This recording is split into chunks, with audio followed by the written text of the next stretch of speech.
Student, अगर आपको याद हो तो पिछले लेक्चर में हमने इनहेरिटेंस ऑफ टू ट्रेड के through law of independent assortment को मैंने एक्सप्लेन किया था। हमने डिस्कस किया लॉ ऑफ इंडिपेंडेंट असॉर्टमेंट किसके थ्रू, हमने डिस्कस किया इनहेरिटेंस ऑफ टू ट्रेड के थ्रू जो है वो डिस्कस हमने उसको किया। तो पिछले लेक्चर में अगर बात करें तो हमने जो है वो मैंने आपको जो है इनहेरिटेंस ऑफ टू ट्रेड यानी डाई हाइब्रिड क्रॉस के बारे में बताया। उसका प्रोसीजर मेंडल ने किस प्रोसीजर से वो क्रॉस किया था, उसकी ऑब्जर्वेशन क्या क्या थी। फिर उसके बाद मैंने आपको बताया इंटरप्रिटेशन ऑफ रिजल्ट यानी डाई हाइब्रिड क्रॉस के रिजल्ट की उसने तशरीह किस तरीके से की, उसको इंटरप्रेट किस तरह से किया। और उसके बाद फिर मैंने आपको एक्सप्लेन किया था लॉ ऑफ इंडिपेंडेंट असॉर्टमेंट। तो चलें, आज जो हम बात करेंगे, आज हम उससे आगे वाले टॉपिक की बात करेंगे। उसमें सबसे पहले आ जाता है limitation of law of independent assortment. दूसरा टॉपिक है usefulness of law of independent assortment. और उसके बाद है scope of independent assortment in variation. इन तीन टॉपिक्स को हम जो है वो आज डिस्कस करेंगे। तो अच्छा, सबसे पहले तो देखो, इंडिपेंडेंट असॉर्टमेंट की अगर आप बात करो तो इंडिपेंडेंट असॉर्टमेंट है क्या?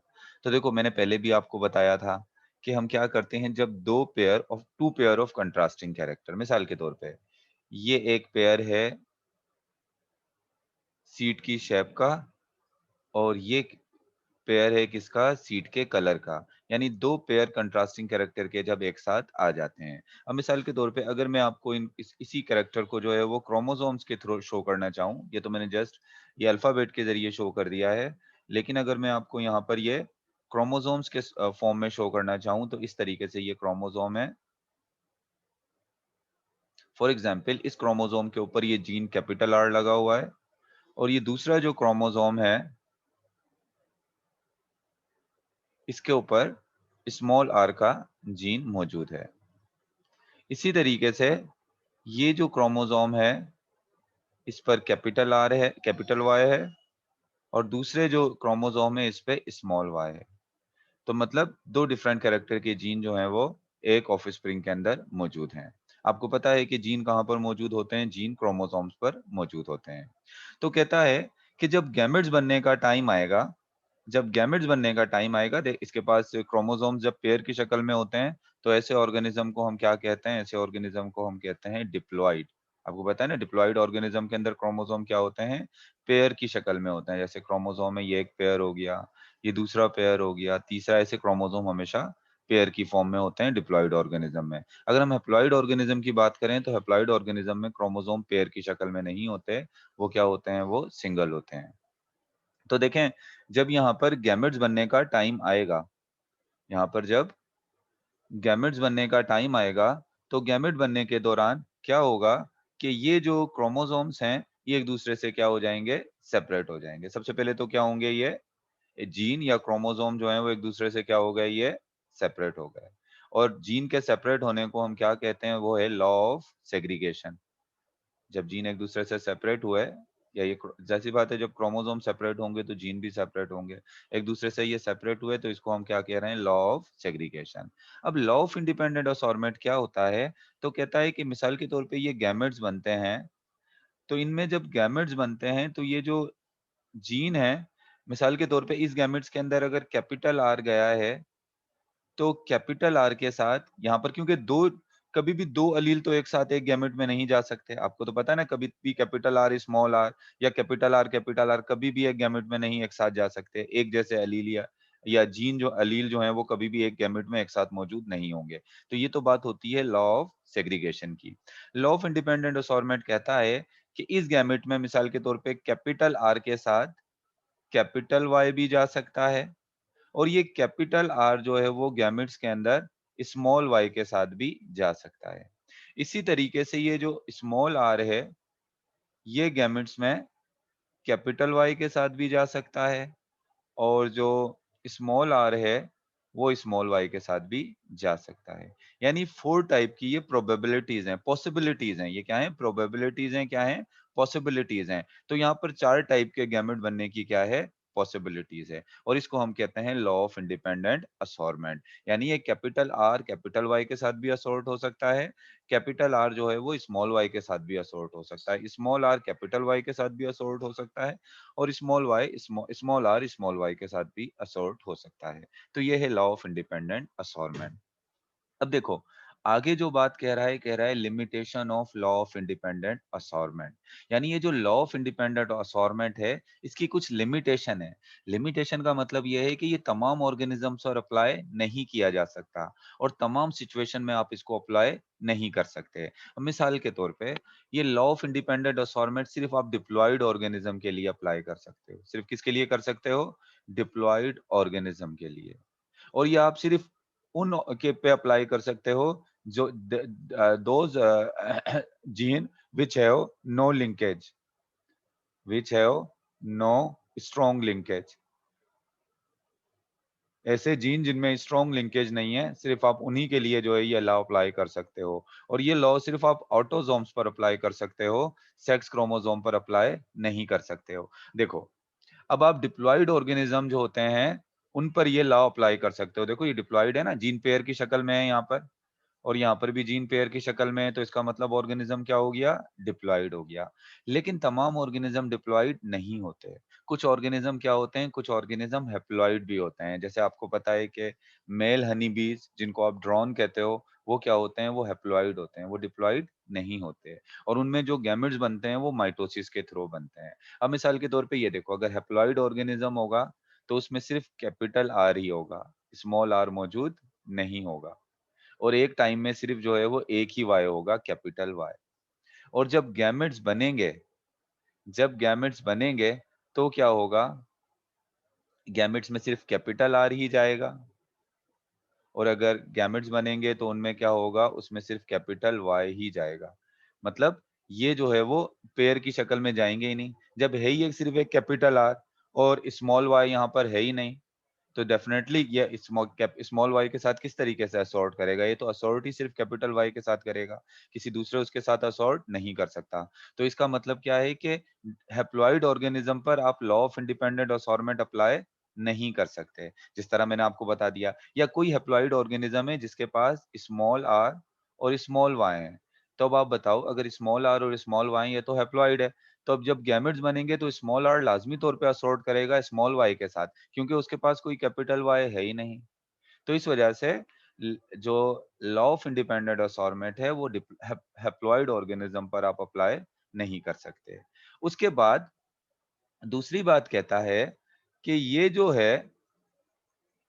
ये जो लॉ ऑफ इंडिपेंडेंट असॉर्टमेंट है, ये ऐसे क्रोमोसोम्स पर तो अप्लाई हो सकता है। मिसाल के तौर पे आप देखो जीन लिंकेज क्या है? पहले तो आप लिंकेज समझ लो कि जीन लिंकेज हम कहते हैं किसको हैं। ये देखो, जो एक ही क्रोमोसोम्स पर जीन मौजूद होते हैं, ये ऐसे। ये एक ही क्रोमोसोम पर मिसाल के तौर पे ये दोनों जीन मौजूद हैं। कैपिटल आर और कैपिटल वाई, ये दोनों एक ही क्रोमोसोम पर जीन मौजूद हैं। ये आप कह लें कि ये स्मॉल आर और स्मॉल वाई, ये एक ही क्रोमोसोम पर ये जीन मौजूद हैं। जब एक ही क्रोमोसोम पर जीन मौजूद होते हैं तो इसको कहते हैं जीन लिंकेज। ये क्या कहते हैं? ये इसको हम कहेंगे जीन लिंकेज। अभी आप देखो, मिसाल के तौर पे आपने पढ़ा होगा क्रॉसिंग ओवर होती है।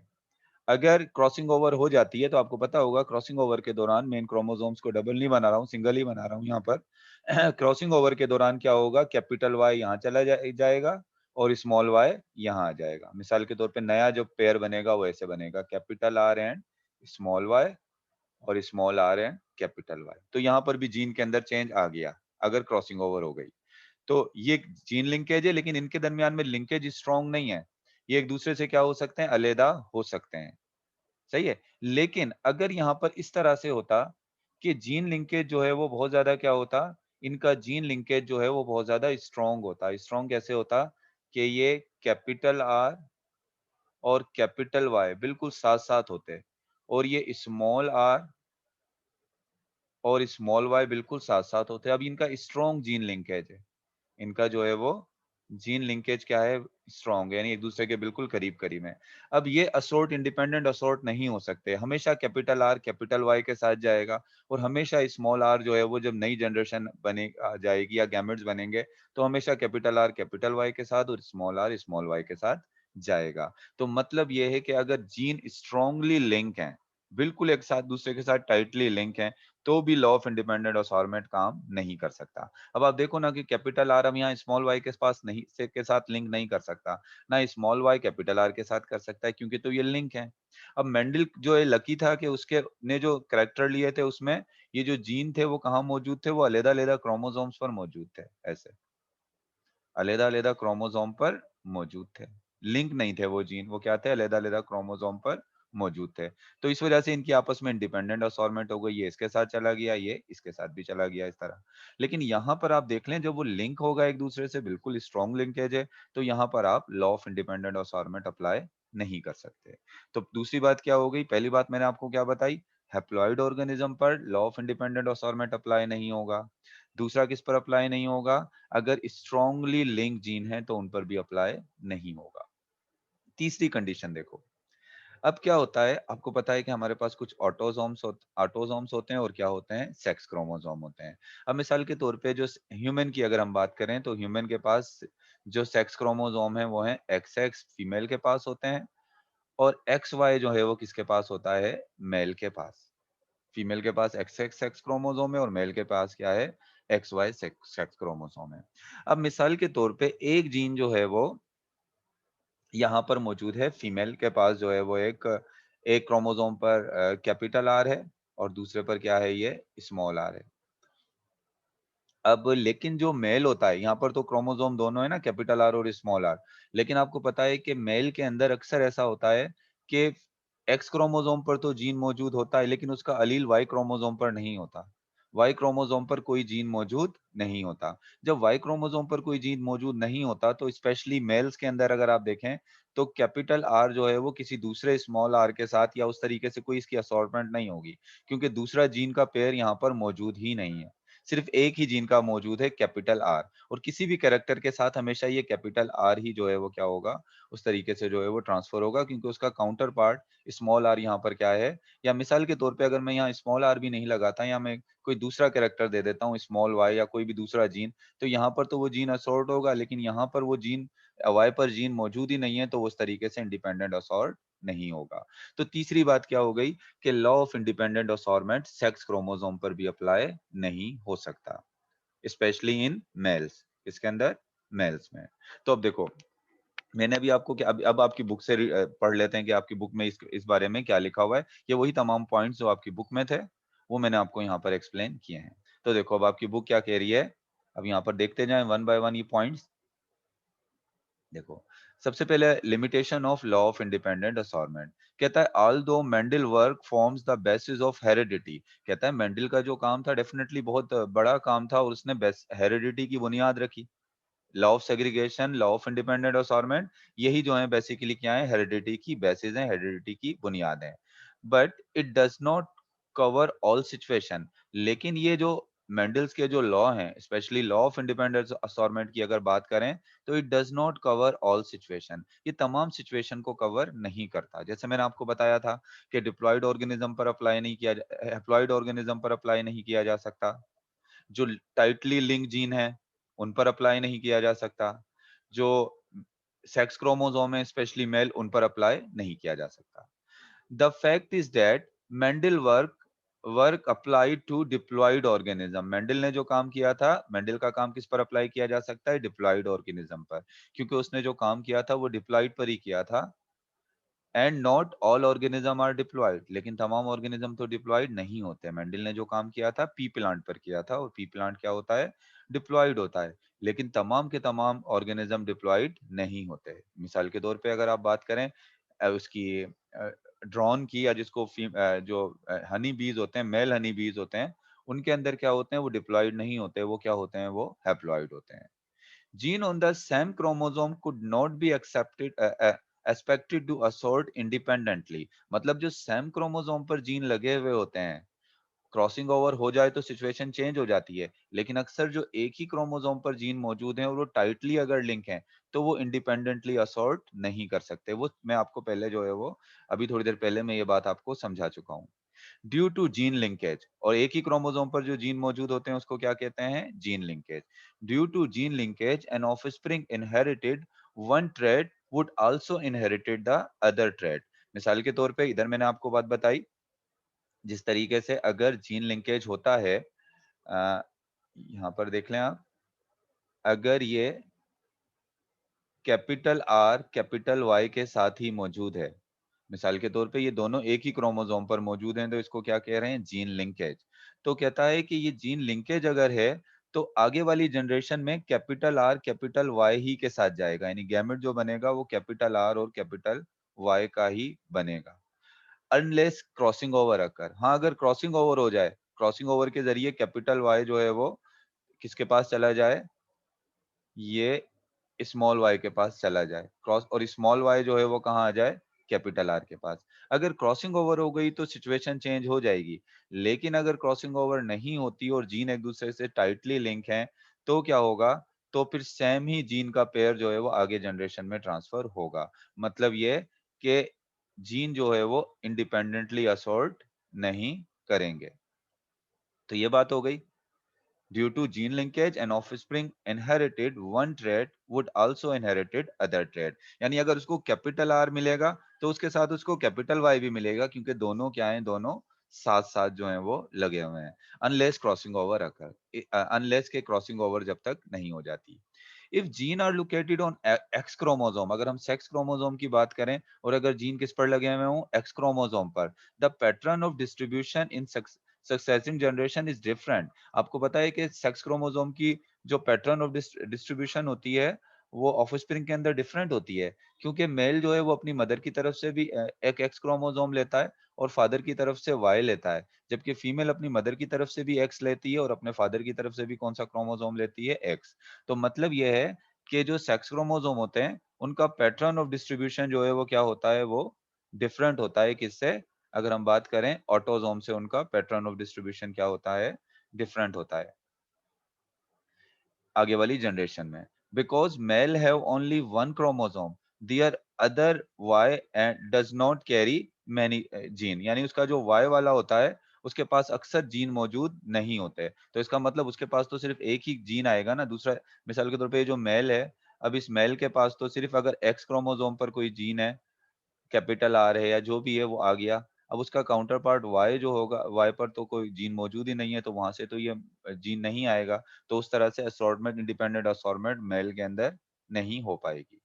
So it was all about law of independent assortment की जो है लिमिटेशन। अगर पेपर में अगर आपसे पूछ लिया जाता है लॉ ऑफ इंडिपेंडेंट असॉर्टमेंट की जो है वो क्या लिमिटेशन है, तो सिंपल सा है कि अगर आप इसको बताना चाहोगे तो आपकी 3-4 पॉइंट जो है यहाँ पर शॉर्ट क्वेश्चन में आने के चांसेस ज्यादा होते हैं, या लॉन्ग क्वेश्चन का एक पार्ट बनकर आ सकता है। तो आपने यहाँ पर ये सिर्फ ये बता देना है। और अगर एमसीक्यूज में अगर ये पूछा जाएगा तो देखो एमसीक्यूज में कैसे पूछ सकते हैं? आपसे पूछा जा सकता है, in which condition law of independent is not applied, या in which situation law of independent assortment is not covered. यानी ये तो आपको, या फिर पूछा जाएगा in which organism law of independent assortment is not applied, और उसमें बता दें डिप्लॉयड ऑर्गेनिज्म, ट्रिप्लॉयड ऑर्गेनिज्म या हैप्लॉयड ऑर्गेनिज्म, तो उसमें सही आंसर क्या होगा? Haploid organism. हैप्लॉयड ऑर्गेनिज्म पर ये अप्लाई नहीं हो सकता। अब अगर आपसे पूछा जाए on which gene law of independent assortment can not be applied, कौन से ऐसे जीन है जिन पर law of independent assortment applied नहीं होता, तो उसमें आप क्या बताओगे? Tightly link gene. जो टाइटली लिंक होते हैं एक दूसरे के साथ करीब-करीब, उन पर law of independent assortment apply नहीं होता। अगर आपसे पूछा जाए लॉ ऑफ इंडिपेंडेंट असॉर्टमेंट क्या सेक्स क्रोमोसोम्स पर स्पेशली इन मेल पे अप्लाई हो सकता है, तो आप कहोगे सेक्स क्रोमोसोम मेल पर भी अप्लाई नहीं हो सकता। तो इस तरह से इसमें से एमसीक्यूज बनकर आ सकते हैं। पीएमसी का जो टेस्ट होगा उसमें भी अगर आप देखेंगे तो इसी तरीके से अगर आए इसमें से कोई एमसीक्यूज, इस टॉपिक से अगर कोई एमसीक्यूज आए तो वो इसी तरीके से इसमें से आ सकते हैं। इसके बाद है usefulness of law of independent assortment. Law of independent assortment का फायदा क्या है? डिप्लॉयड ऑर्गेनिज्म में लॉ ऑफ इंडिपेंडेंट असॉर्टमेंट होता है, तो इसके होने का फायदा क्या है? चलो इधर देखो, पहले मैं आपको एक मिसाल देके समझाता हूँ लॉ ऑफ इंडिपेंडेंट असॉर्टमेंट का फायदा क्या है। अब मिसाल के तौर पे देखो, ये एक ट्री है, ये किसी भी फ्रूट का आप समझ लो कि ये ट्री है, और इस पर बहुत से फ्रूट लगते हैं। इस पर क्या लगते हैं? बहुत से फ्रूट लगते हैं। अब बहुत से फ्रूट को मैं नाम दे देता हूं, ऐसे ही जस्ट आपको समझाने के लिए एम जीन नाम दे देता हूं, मैनी। मैनी फ्रूट लग रहे हैं इसके ऊपर। मैनी फ्रूट को मतलब किससे नाम दे दिया? एम से। एम से मैंने इसको शो कर दिया मैनी फ्रूट। लेकिन क्या है कि उन फ्रूट का जो है वो टेस्ट इतना अच्छा नहीं है। उन फ्रूट का टेस्ट जो है वो इतना अच्छा नहीं है। मतलब क्या है वो? टेस्टलेस हैं। टेस्ट अच्छा नहीं है। अच्छा, अब दूसरा ट्री है, इस पर फ्रूट कम लग रहे हैं। फ्रूट कम लग रहे हैं तो चलो इसको मैं रेसेसिव कैरेक्टर मानकर इसको स्मॉल ए से शो कर एम से शो कर देता हूँ। फ्रूट कम लग रहे हैं, लेकिन क्या है? लेकिन इसका जो है फ्रूट का टेस्ट अच्छा है। इसको डोमिनेंट कैरेक्टर देख के कैपिटल टी कर देता हूँ। टेस्ट लेकिन क्या है इसका? अच्छा है। क्योंकि ये डिप्लॉयड ऑर्गेनिज्म है, तो हम जीन को जो है वो स्मॉल एम और इसको ले देते हैं कैपिटल टी कैपिटल टी। इसको भी कैपिटल एम और इसको दे देते हैं स्मॉल टी स्मॉल टी। अब ये है। अब अगर हम चाहते हैं कि इससे हमें कोई ऐसा ऑफस्प्रिंग मिल जाए, इससे कोई ऐसा ऑफस्प्रिंग मिल जाए जिसमें हमें ऐसा ट्री मिले कि जिसमें जो है वो फ्रूट भी ज्यादा हो और टेस्ट भी अच्छा हो। लेकिन एक बात याद रखना है कि ये एक ही स्पीशीज हैं, ये दोनों ट्री जो हैं वो एक ही स्पीशीज हैं। से फॉर एग्जांपल अगर ये मैंगो का ट्री है तो ये भी मैंगो का ट्री है। वैरायटीज डिफरेंट हो सकती हैं। तो अब हम चाह रहे हैं कि कोई ऐसा ट्री मिले जिसमें टेस्ट भी अच्छा हो और नंबर्स ऑफ फ्रूट भी ज्यादा हो। तो अब ये काम जो हो सकता है वो किसके जरिए हो सकता है? इंडिपेंडेंट असॉर्टमेंट के जरिए। मतलब जब गैमेट्स बनने का टाइम आए, पहले तो क्या हो, जब हम इनका क्रॉस कराएं तो यहां से ये कैपिटल एम ले ले और यहां से ले ले ये कैपिटल टी। यहां से ले ले कैपिटल एम और यहां से ले ले स्मॉल एम। यहां से कैपिटल एम लिया और यहां से स्मॉल एम। स्मॉल एम, हाँ स्मॉल एम ले लिया। और दूसरी तरफ से क्या लिया इसने? दूसरी तरफ से इसने कैपिटल टी लिया और यहाँ से क्या ले लिया? स्मॉल टी ले लिया।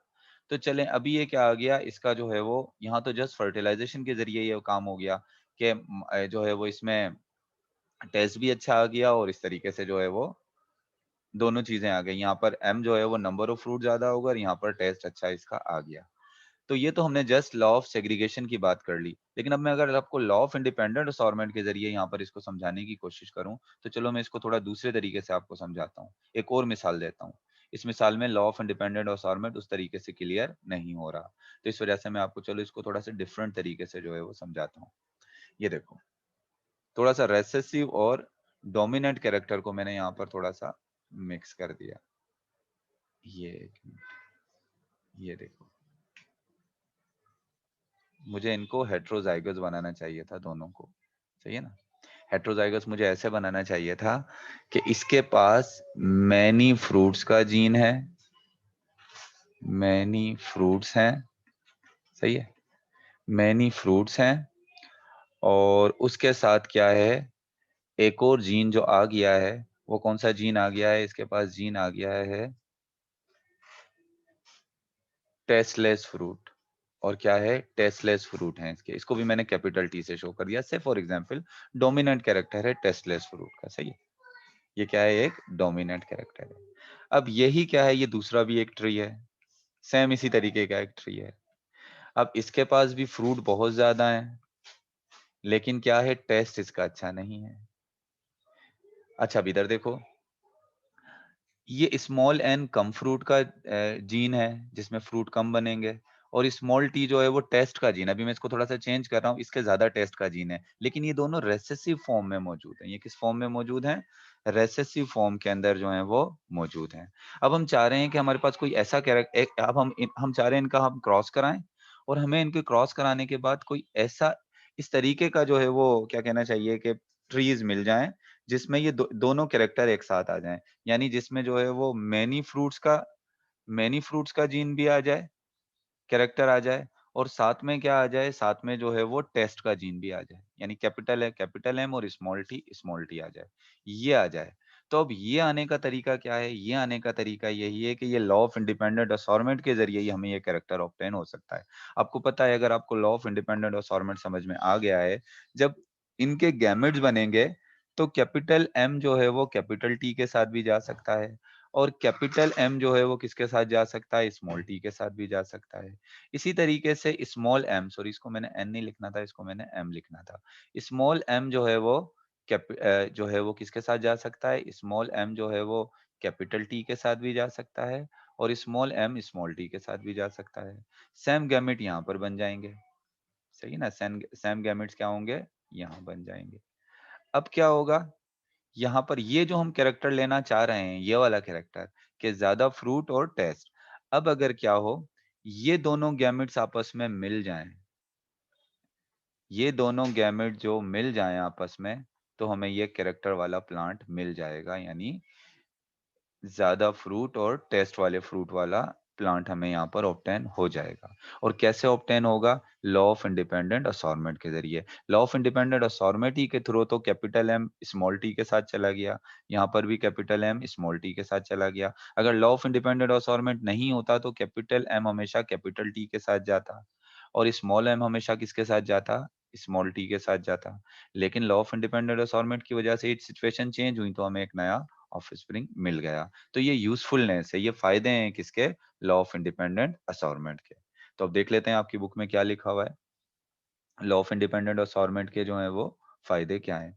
Mendel law of independent assortment explain that if two parents have unique set of trait, यानी दो पेरेंट्स के अंदर एक यूनिक सेट ऑफ ट्रेट हैं which are desire to express in one individual. यानी मिसाल, अब जैसे मैंने पहले वाली मिसाल दी थी कि एक मैंगो ट्री है जिसमें क्या है, जिसके अंदर बहुत सारे जो है वो फ्रूट्स हैं, और लेकिन उसका जो है वो टेस्ट अच्छा नहीं है, और दूसरा मैंगो ट्री है जिसके के पास फ्रूट कम है लेकिन क्या है, टेस्ट अच्छा है, फ्रूट कम है लेकिन टेस्ट अच्छा है। यानी दूसरे वाले के पास स्मॉल एम है, वहां पर मैंने F1 जनरेशन नहीं बनाई थी, वो आप खुद ही उसको देख लीजिएगा। मतलब एक प्लांट जो है उसके पास क्या है, मैनी फ्रूट्स का जीन है लेकिन टेस्ट अच्छा नहीं है, टेस्ट अच्छा नहीं है, यानी कैपिटल टी टेस्टलेस को शो कर रहा है। और दूसरा वो है जिसके पास टेस्ट तो अच्छा नहीं है, फ्रूट्स का नंबर तो कम है लेकिन टेस्ट ज्यादा है। इनको जब हम क्रॉस कराएंगे तो सबसे पहले F1 जनरेशन में जो आएगा, कैपिटल एम स्मॉल एम और कैपिटल टी और स्मॉल टी आ जाएगा। फिर इनको जब आपस में क्रॉस कराएंगे तो फिर एक नया कैरेक्टर हमें आ जाएगा जो हमारा डिजायर कैरेक्टर है। If two parents have unique set of characters which are desire to express in one individual, यानी अगर आप एक इंडिविजुअल में दो डिफरेंट ट्रेड्स को एक इंडिविजुअल में लाना चाह रहे हैं, यानी इसका ज्यादा फ्रूट का कैरेक्टर और इसका टेस्ट का कैरेक्टर, यानी दोनों अगर एक इंडिविजुअल में लाना चाह रहे हैं, तो ये सिर्फ किसके जरिए पॉसिबल है, ये इंडिपेंडेंट असॉर्टमेंट के जरिए पॉसिबल है। Furthermore, if two parents have such trait which they do not want to express, same वही वाली बात हो गई कि दो पेरेंट्स के पास ऐसे ट्रेट हैं जिसको आप नई जनरेशन में लाना नहीं चाह रहे, जैसे ये टेस्टलेस का जीन है और कम फ्रूट का जीन है, इनको आप नई जनरेशन में एक्सप्रेस करवाना नहीं चाह रहे, तो वो भी किस तरीके से हो सकता है, वो भी लॉ ऑफ पॉसिबिलिटी हो सकती है कि वो एक्सप्रेस ना हो, और वो पॉसिबिलिटी किसके जरिए होगी, वो होगी लॉ ऑफ इंडिपेंडेंट असॉर्टमेंट के जरिए। सही है ना? मतलब मैं ये नहीं कह रहा हूँ कि दूसरे कैरेक्टर अपीयर नहीं होंगे, वो भी अपीयर होंगे, लेकिन साथ में पॉसिबिलिटी सिर्फ ये लॉ ऑफ इंडिपेंडेंट असॉर्टमेंट के जरिए ही होती है कि दो डिफरेंट कैरेक्टर एक साथ क्या है, एक ऑफस्प्रिंग के अंदर आ जाते हैं। सही है ना? तो ये क्या हो गया, usefulness of law of independent assortment. तो इसमें भी usefulness of law of independent assortment में भी अगर आप किसे पूछा जा सकता है तो वही पूछा जा सकता है, what are the usefulness of law of independent assortment.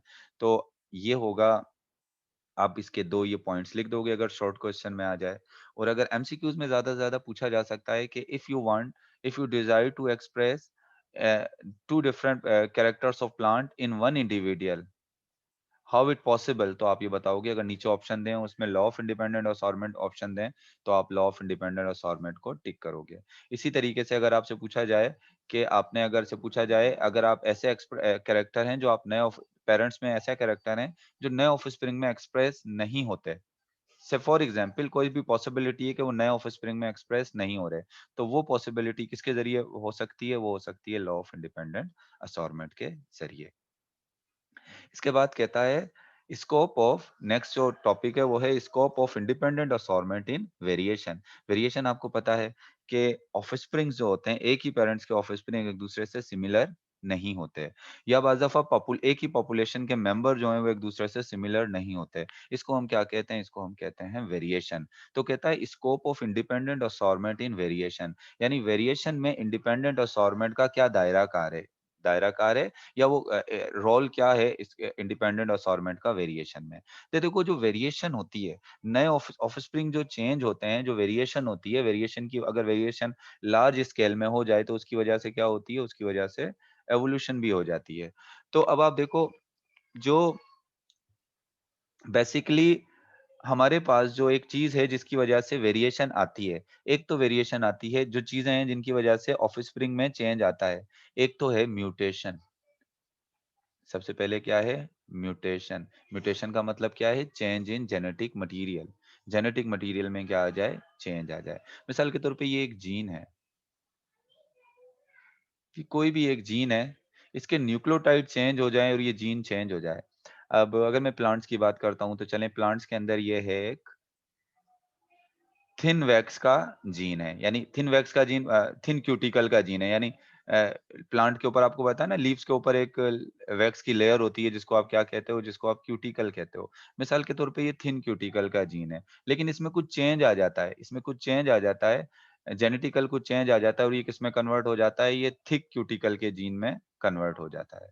तो ये किसकी वजह से? म्यूटेशन की वजह से। ये क्या होगी? म्यूटेशन। अब म्यूटेशन मतलब ये हो गया कि अगर थिन क्यूटिकल का जीन है GTA AAG CGA, ये न्यूक्लियोटाइड का सीक्वेंस है से फॉर एग्जांपल। अब इसमें ये थिन क्यूटिकल का जीन है। मिसाल के तौर पे अगर एक ही जगह पर यहाँ क्या आ जाता है? एक ही जगह पर आ जाए यहाँ पर T, एक ही जगह पर T आ जाए, तो हम कहेंगे कि ये किसमें कन्वर्ट हो गया? ये कन्वर्ट हो गया किसमें? ये कन्वर्ट हो गया बेसिकली थिन क्यूटिकल के जीन में। तो ये तो हो गई म्यूटेशन। म्यूटेशन की वजह से चेंज आता है। फिर दूसरा जो चेंज आता है, वेरिएशन जो आती है, वेरिएशन एक आती है म्यूटेशन की वजह से। फिर और अगर हम वेरिएशन की बात करें कि और वेरिएशन की दूसरी वजह क्या है? दूसरी वजह जो वेरिएशन की है, जो मोस्ट कॉमन है, जो वेरिएशन की वजह वो है क्रॉसिंग ओवर। दूसरी वजह है क्रॉसिंग ओवर। देखो, जो पेरेंट से जीन मिलते हैं वो ऑफस्प्रिंग में सेम के सेम ट्रांसफर नहीं हो जाते। मिसाल के तौर पे कोई भी एक ऑर्गेनिज्म है, उसको अपने पेरेंट से जो क्रोमोसोम मिले, जो जीन मिले, वो जीन ऐसे मिले कैपिटल R और कैपिटल Y। और आपको पता है क्रोमोसोम हमेशा जो है वो पेयर की शक्ल में होते हैं, और दूसरे पेरेंट की तरफ से मिला स्मॉल r और स्मॉल y। पेरेंट्स की तरफ से जो जीन मिले हैं, क्या मिला? ये capital R capital Y, small r small y। लेकिन ज़रूरी नहीं है कि नई जनरेशन में भी ये ऐसे ही ट्रांसफ़र हों। अब इनमें क्या हो सकती है? क्रॉसिंग ओवर हो जाती है। क्रॉसिंग ओवर के अंदर क्या होता है? ये कैपिटल Y जो है यहाँ यहाँ चला जाएगा। कैपिटल Y जो है, इसको हम बाद में देखेंगे क्रॉसिंग ओवर के प्रोसेस को डिटेल में, अभी इतना डिटेल में इसको मैं आपको नहीं बता रहा हूँ। तो सिंपली क्या होगा? ये कैपिटल Y जो है वो यहाँ आ जाएगा, और ये यहाँ जो स्मॉल y था ये इधर चला जाएगा। ये क्रॉसिंग ओवर हो गई। अब इसके जो गैमेट्स बनेंगे, अब नई जनरेशन में वो ऑफस्प्रिंग जो है ये वाले जीन ट्रांसफर करेगा, क्रोमोसोम्स। अब देखो क्रोमोसोम में तब्दीली आ गई ना, जीन में भी क्या आ गया? जीन में भी क्या आ गया? चेंज आ गया। तो एक चेंज आता है, एक चेंजिंग आती है किसकी वजह से? क्रॉसिंग ओवर की वजह से। मतलब हमारे पेरेंट्स ने अपने पेरेंट्स से जो क्रोमोसोम लिए थे, वो एज सेम हमारे अंदर ट्रांसफर नहीं किए, उसमें पहले चेंज लेकर आ गए। गैमेट्स बनने के दौरान क्रॉसिंग ओवर हो गई, और क्रॉसिंग ओवर से जीन सेम ट्रांसफर नहीं हुए उसमें, या क्रोमोसोम सेम जीन कॉम्बिनेशन के साथ ट्रांसफर नहीं हुए, उसमें चेंज आ गया। किसके जरिए? क्रॉसिंग ओवर के जरिए क्या आ गया? चेंज आ गया। तो कह रहा है वेरिएशन की एक वजह म्यूटेशन हो सकती है। वेरिएशन की एक वजह क्या हो सकती है? वेरिएशन की एक वजह क्रॉसिंग ओवर हो सकती है। और कहता है कि इन दो वजहों के साथ साथ तीसरी वजह जो है वेरिएशन की जो है, वो क्या हो सकती है? वो है इंडिपेंडेंट असॉर्टमेंट, यानी इंडिपेंडेंट असॉर्टमेंट की वजह से भी वेरिएशन हो सकती है। अब कैसे इंडिपेंडेंट असॉर्टमेंट की वजह से वेरिएशन हो सकती है? अब मिसाल के तौर पे देखो, अब आपको मैंने जैसे पहले बता दिया कि अगर ये जीन अलग-अलग क्रोमोसोम पर मौजूद हैं, तो गैमेट बनने के दौरान कैपिटल आर कैपिटल वाई के साथ भी जा सकता है, कैपिटल आर स्मॉल वाई के साथ भी जा सकता है, स्मॉल आर कैपिटल वाई और स्मॉल आर स्मॉल वाई के साथ भी जा सकता है। ये जो जीन चेंज हुए हैं, ये क्या हुआ? ये इंडिपेंडेंट असॉर्टमेंट की वजह से। आपने देखा होगा जब हमने क्रॉस कराया था डाई हाइब्रिड क्रॉस, उसमें 9 राउंड येलो आए थे। उसके साथ 3 जो है वो राउंड जो है वो कैसे आ गए थे? राउंड ग्रीन भी आए थे। और 3 जो है वो रिंकल्ड येलो भी आ गए थे। तो नए कैरेक्टर जो आए थे, वेरिएशन आई थी ना, नई ऑफस्प्रिंग अपने पेरेंट्स की तरह नहीं थे, उन्होंने नया कैरेक्टर शो किए थे। तो वो जो न्यू कैरेक्टर यानी जो वेरिएशन आई थी, वो किसकी वजह से आई थी? इंडिपेंडेंट असॉर्टमेंट की वजह से। तो मतलब बात करने की यहाँ पर ये है कि जिस तरह आपकी बुक में देखो यहाँ पर लिखा हुआ है कि beside mutation and crossing over, independent assortment of trait is also a major source of variation in successive generation. यानी generation after generation. सिर्फ म्यूटेशन और क्रॉसिंग ओवर ही नहीं होता जो कि वेरिएशन की वजह बनता है, सिर्फ इसके साथ साथ क्या है, लॉ ऑफ इंडिपेंडेंट असॉर्टमेंट भी जो है वो क्या है, वो एक जरिया है, एक इसका वो एक जरिया है वेरिएशन का।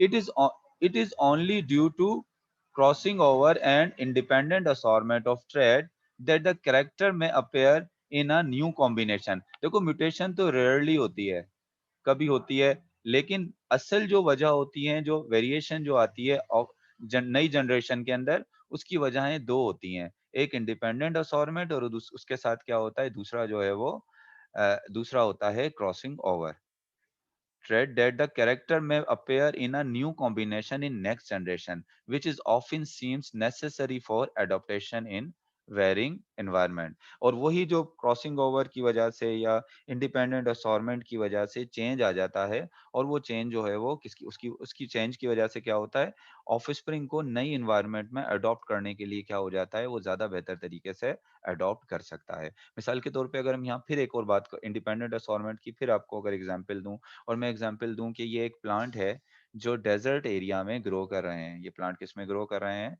से फॉर एग्जांपल ये प्लांट जो है वो डेजर्ट एरिया के अंदर जो है वो ग्रो करता है। तो जो डेजर्ट एरिया में प्लांट ग्रो कर रहे हैं, मिसाल के तौर पे ये एक प्लांट है,